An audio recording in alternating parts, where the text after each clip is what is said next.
Hello and welcome, Matt aka LethalFrag here, bringing you some commentary on Hotel Team Deathmatch.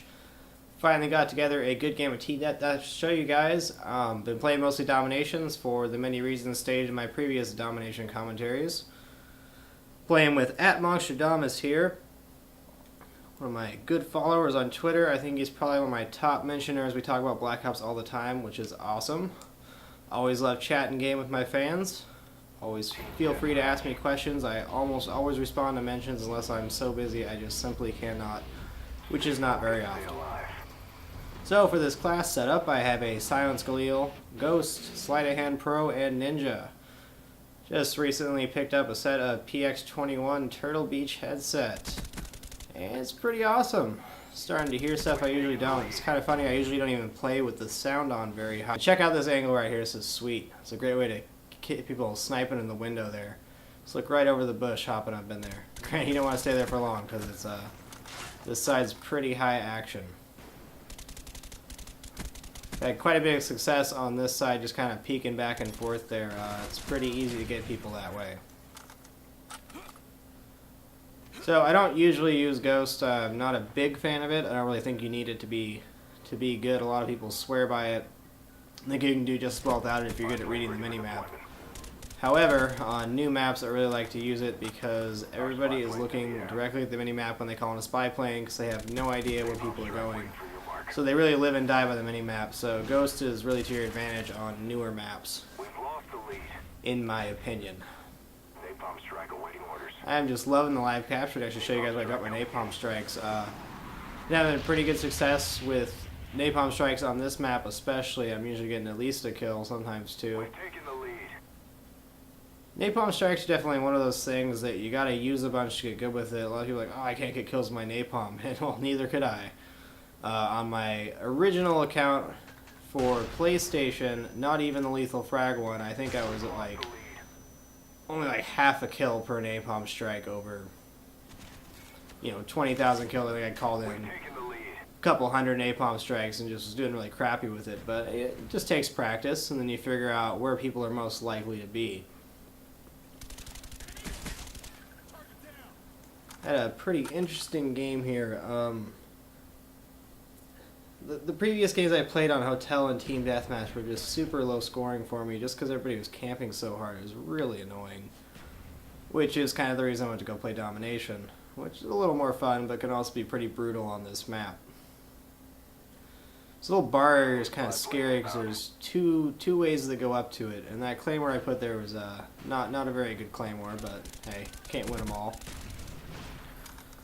It's a good spot to hang out for a kill or two, but I would not suggest trying to camp up here for a long time because they will come get you. There's ways up here, and it's pretty easy to lob grenades up in this area as well. But I'm just kind of waiting for an opportunity there, and here it is. Though I missed this guy.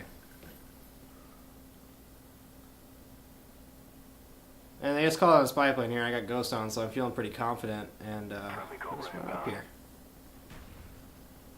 I should have just shot this guy, but I got greedy, and there's a guy sitting in the corner just waiting at the door, of course. But that's how it goes in the new maps, and it's kind of my main gripe with Team Deathmatch here on this map in particular. But no worries, life goes on. You'll see I hip fire a lot. I like to hip fire from medium range just because you can wiggle back and forth so quick. When you aim down sight, it really removes your ability to north, which is not a good. It's a good and a bad thing. You're a lot more accurate, of course. But with Sleight of Hand Pro, it's good to aim down sight. But in those close quarter combat situations, it's really good if you wiggle back and forth and just try to hip fire. Friendly spy plane inbound. Haven't used the Galil too much on the Xbox. Really like this gun. Before I even mention that, look at that little jump trick. That's a good one. You can jump down and hit that fountain, completely break sure fall, and you take no fall damage. Anyways, back to the Galil. It's super powerful, and the sights are really hard to get used to, but once you do, it's money. Some people say they have to use a red dot for this gun, and I don't blame them. It took me a long time to get used to the iron sights, but you just got to really do those controlled 2-3 round bursts. And once again on the other side here, it's a really good spot to hang out. kind of just bob back and forth, and people can and will go down that side. Seems like kind of a hot spot. Good spot to drop your napalm for sure, especially in team deathmatch.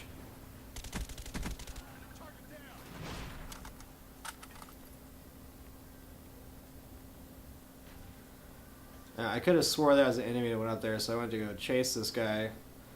And then I looked the wrong way for some reason, but hey, it was my teammate, so I lucked out there. If that was the enemy, I probably would have died. Now that claymore right there has got me quite a few kills on hotel. It's a pretty good one. People usually come up the stairway rather than going around the long way. Though, as we know, people take the elevators all the time, which I don't know why you do. I've taken the elevator maybe once. Maybe. Okay, maybe twice. Okay, maybe 3 times. It's kind of fun to ride the elevator. Your equipment is gone. That's the benefit of using Ghost right there. You just walk up right behind people. It's pretty awesome. And we'll talk about these little camping rooms right here. You see I'm looking out the window, but I do not hang out in there for long at all. It's much better to patrol the building because people are trying to come up and get the campers up there. So if you're going to camp in this little area, I would not suggest sitting in front of the window. It's a really high action spot. And I've become pretty adept at throwing grenades in both those windows. Get quite a few kills that way.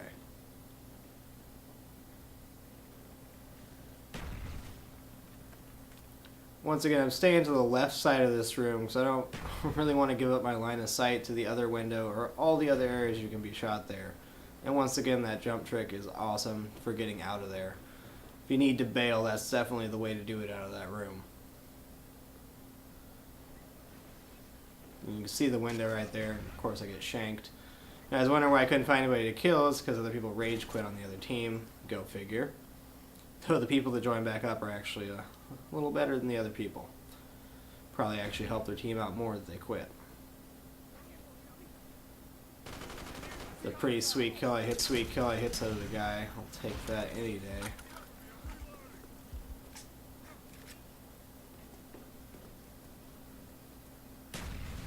Yeah, look at the mini-map here. We're all kind of on the left side of the map, so I kind of start running right. And this is what I like about this map versus like High Rise, which I think has kind of the same layout, is you can actually get to the other side without being seen from the sniping window. It's not that hard to get across. The only really hard area to get across is after you get past that wall. And that little room I just ran through works wonders in team deathmatch. I've gotten some really good kill streaks in there. And watch this guy that kills me right here. This is pretty awesome. He was just sitting in the corner. No idea what's going on. That's okay. I will take that death any day. Been working on that frag a little bit. You see it blows up by the fountain. Haven't quite mastered it yet, but we'll get there. Haven't thrown too many frags in team deathmatch on this one in particular.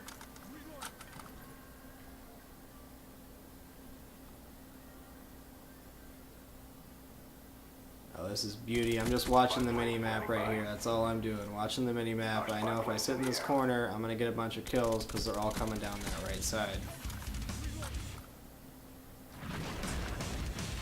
Oh, excuse me, I said Sleight of Hand Pro earlier, but I do not have Sleight of Hand Pro yet. I think I got a couple games after this. I only had 2 more reload kills after this game to get. You see me check that little corner there for that guy that time before I jumped down. Better believe it. Now watch the mini-map here. This is primo, so I use the mini-map.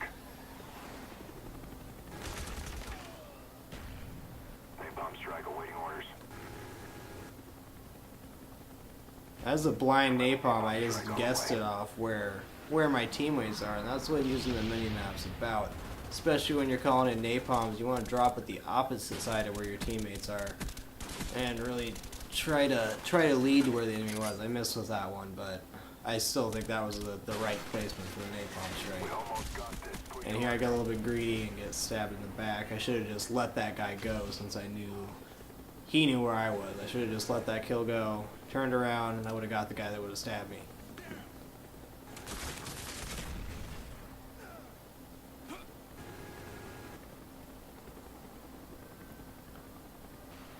I think you're much better off going through the middle than trying to go down the sides on this map. It really depends on the flow of the game, but going down the middle will definitely get you more action quicker than trying to camp these sides. Though it's all viable, it's really all based on the mini-map. Friendly spy plane Here they call on Shopper, like, oh crap, we're gonna lose the game. I didn't see how much time was left, and we weren't really in that much trouble. We just had to stay inside the building, which is no big deal. I barely missed the final kill cam here. I nail a guy and get a guy into final stand, but just barely miss it. But the kill cam was pretty sweet, so I'll give it up to that guy. Good job, team. We executed the mission perfectly. Well, I hope you enjoy your commentary as much as I did. I'm pretty delirious. It's 3 o'clock in the morning. I'm not sure what I just said, but I really hope you enjoyed it. Frag out.